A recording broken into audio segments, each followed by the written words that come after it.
Welcome to my YouTube channel. ഇന്നത്തെ video വളരെ സിമ്പിളായിട്ടും കുറച്ച് ഇൻഗ്രീഡിയൻസ് മാത്രം വെച്ചുണ്ടാക്കുന്നതുമായ ഒരു ഈവനിങ് സ്നാക്ക് റെസിപ്പിയാണ്. അപ്പോൾ വീഡിയോ എല്ലാവരും തന്നെ സ്കിപ്പ് ചെയ്യാതെ തന്നെ കാണാം. ഇതിനായി ഞാൻ ആദ്യം തന്നെ 3 ഉരുളക്കിഴങ്ങ് എടുത്തിട്ടുണ്ട്. അത് ഇതുപോലെ ഒന്ന് കട്ട് ചെയ്തിട്ട് വെള്ളം ഒഴിച്ചൊന്ന് വേവിക്കാനായിട്ട് മാറ്റി വെക്കാം.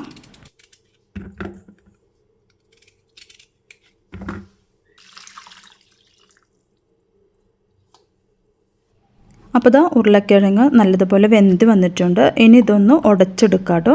നല്ലതുപോലെ ഒന്ന് ഉടച്ചെടുക്കുന്നുണ്ട്.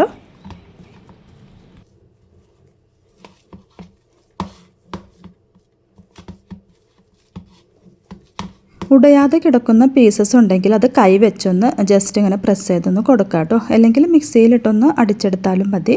ഇനി ഇതിലേക്ക് 1/2 ടേബിൾ സ്പൂൺ മുളക് പൊടി, 1/4 ടീസ്പൂൺ മഞ്ഞൾപ്പൊടി, ഗരം മസാല പൗഡർ, പിന്നെ ജീരകം പൊടിച്ചതുണ്ടെങ്കിൽ അതിൻ്റെ പൊടിയും കൂടി ചേർത്ത് കൊടുക്കാം.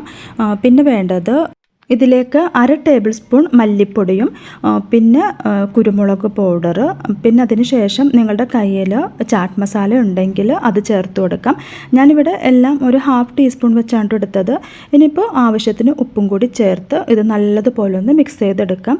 പിന്നെ മല്ലിയില ഉണ്ടെങ്കിൽ അതും കൂടി ചേർത്ത് കൊടുക്കാം കേട്ടോ. എന്നിട്ട് നല്ലതുപോലെ കൈ വെച്ച് തന്നെ ഒന്ന് മിക്സ് ചെയ്ത് കൊടുക്കുന്നുണ്ട്.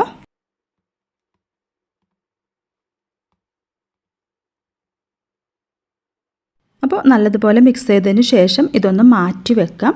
ഇനി എടുത്തിരിക്കുന്നത് ബ്രെഡ് സ്ലൈസ് ആണ് കേട്ടോ. ബ്രെഡിൻ്റെ അരിക് കളഞ്ഞിട്ട് എടുക്കുന്നുണ്ട്. ഈ ഒരു അരിക് എന്ന് വെച്ചാൽ അത് കളയേണ്ട ആവശ്യമില്ല. നമുക്ക് ബ്രെഡ് ക്രംസ് ഉണ്ടാക്കാൻ വേണ്ടി ആവശ്യമുണ്ട്. എന്നിട്ട് ഇപ്പോൾ ഇതാ എഡ്ജസ് എല്ലാം ഇതുപോലെ ഒന്ന് കട്ട് ചെയ്ത് കൊടുക്കാം. അപ്പോൾ എല്ലാം കട്ട് ചെയ്ത് എടുത്തിട്ടുണ്ട്. ഇനി ആ കട്ട് ചെയ്ത ഓരോ ബ്രെഡിൻ്റെ ആ ഒരു സ്ലൈസിലും നമ്മൾ നേരത്തെ തയ്യാറാക്കി വെച്ച ആ ഒരു മസാല ഉണ്ടല്ലോ, അത് സ്പാറ്റുല വെച്ചോ സ്പൂൺ വെച്ചോ ഇതുപോലെ ഒന്ന് പ്രസ് ചെയ്ത് എല്ലായിടത്തും ഒന്ന് സ്പ്രെഡ് ചെയ്ത് കൊടുക്കാം കേട്ടോ. അപ്പോൾ സ്പാറ്റുല വെച്ച് തന്നെ ജസ്റ്റ് ഒന്ന് അമർത്തി കൊടുക്കുന്നുണ്ട്. ഇങ്ങനെ ചെയ്തതിന് ശേഷം വേറൊരു ബ്രെഡ് സ്ലൈസ് ഇതിൻ്റെ മുകളിലായിട്ട് വെച്ച് കൊടുത്ത് ജസ്റ്റ് ഒന്ന് പ്രസ് ചെയ്യുക. അതിനുശേഷം ഈ ഒരു ബ്രെഡ് സ്ലൈസ് നമുക്ക് ഇഷ്ടമുള്ള ഷേപ്പിലൊന്ന് കട്ട് ചെയ്തെടുക്കാവുന്നതാണ്.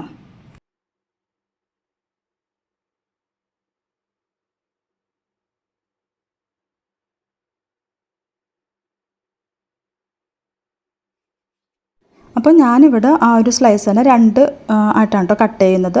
നിങ്ങൾക്കിത് കട്ട് ചെയ്യാതെ തന്നെ ഒന്നായിട്ട് തന്നെ വേണമെങ്കിൽ ഫ്രൈ ചെയ്തെടുക്കാവുന്നതാണ്. അപ്പോൾ എല്ലാത്തിലും ഇതുപോലെ ഒന്ന് ചെയ്ത് കൊടുക്കുന്നുണ്ട്.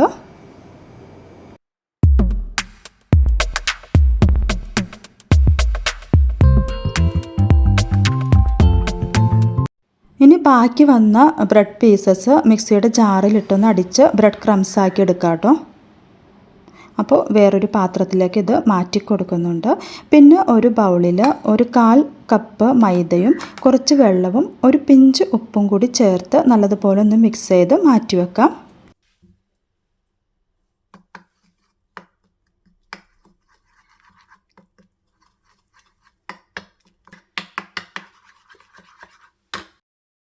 അപ്പോൾ ഈ ഒരു കൺസിസ്റ്റൻസിയാണ് വേണ്ടത്. ഇനി ഓരോ ബ്രെഡ് സ്ലൈസും എടുത്തിട്ട് ആദ്യം ഒന്ന് മൈദയിൽ ഒന്ന് ഡിപ്പ് ചെയ്യാം.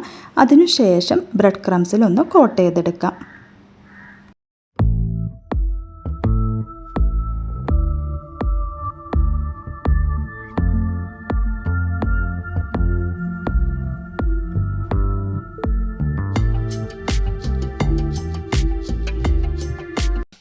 അപ്പോൾ ഈ ഒരു ടൈമിൽ ഓയിൽ ചൂടാക്കാൻ വെച്ചിട്ടുണ്ടായിരുന്നു. ഓയിൽ ചൂടായി വന്നതിന് ശേഷം ഇത് ഈ ഒരു സ്ലൈസ് ഇതിലിട്ട് കൊടുക്കാം കേട്ടോ. എന്നിട്ട് തിരിച്ചും മറിച്ചും ഇട്ട് ഇതൊന്ന് ഫ്രൈ ചെയ്തെടുക്കാം. പിന്നെ ഇത് ഫ്രൈ ചെയ്യുമ്പോൾ ഹൈ ഫ്ലെയിമിലിട്ട് ചെയ്യരുത് കേട്ടോ. പെട്ടെന്ന് കരിഞ്ഞു പോകും ഈ ഒരു ബ്രെഡ് ക്രംസ്.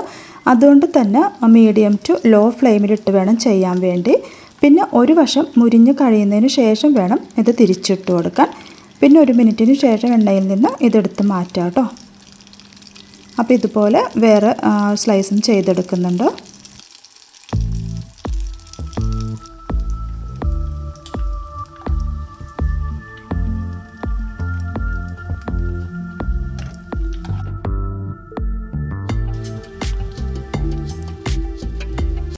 ഇനി ഇത് തന്നെ ഡീപ്പ് ഫ്രൈ ചെയ്യാൻ ഇഷ്ടമില്ലാത്തവർക്ക് ഷാലോ ഫ്രൈ ചെയ്തിട്ട് വേണമെങ്കിൽ എടുക്കാം കേട്ടോ.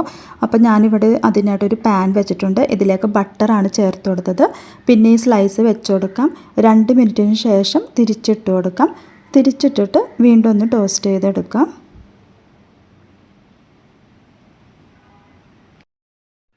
എണ്ണയിൽ മുക്കി പൊരിക്കുന്നതിന് കുറച്ച് ക്രിസ്പിനെസ് കൂടുതലായിരിക്കും കേട്ടോ. ഇതെന്ന് വെച്ചാൽ അധികം ക്രിസ്പി ആയിരിക്കത്തില്ല, എന്നാലും ടേസ്റ്റ് രണ്ടിനും സെയിം തന്നെയാണ്. അപ്പോൾ ഇതുപോലെ വേണമെങ്കിലും ട്രൈ ചെയ്ത് നോക്കാം കേട്ടോ. അപ്പോൾ ഇത് ചൂടോട് കൂടി തന്നെ സെർവ് ചെയ്യാം. ഇതിൻ്റെ കൂടെ സോസോ അല്ലെങ്കിൽ ചട്നിയോ ഒക്കെ വെച്ച് സെർവ് ചെയ്യാവുന്നതാണ് കേട്ടോ. അപ്പോൾ നല്ല ക്രിസ്പി ആയിട്ട് ഇരിക്കുന്നുണ്ട്. അപ്പോൾ ഇതുപോലെയുള്ള വീഡിയോസിനായി എൻ്റെ ചാനലൊന്ന് സബ്സ്ക്രൈബ് ചെയ്യാനും ഷെയർ ചെയ്യാനും ലൈക്ക് ചെയ്യാനും കമൻറ്റ് ചെയ്യാനും മറക്കരുത്.